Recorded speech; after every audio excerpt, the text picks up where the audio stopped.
of Willow Nightingale's heartbreaking announcement earlier tonight.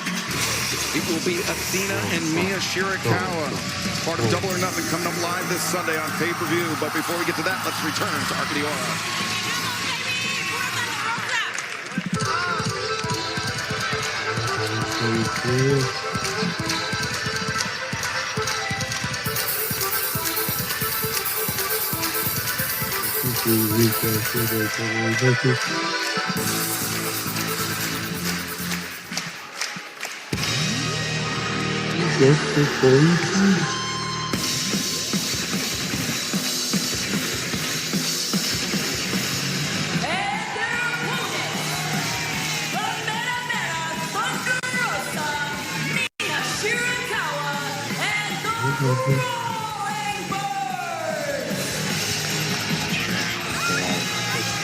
This Sunday live on pay-per-view at Double or Nothing on HBO Max, it will be Jamie Hayter, Hikaru Shida, and Chris Statlander challenging the Toxic Spider Tekla for the AEW Women's World Championship. 3 former world champions and 1 current world champion in the same match. And then the Ring of Honor Women's World Champion Athena faces Mina Shirakawa, a first-round match in the 2026 Owen Hart Foundation Women's Tournament.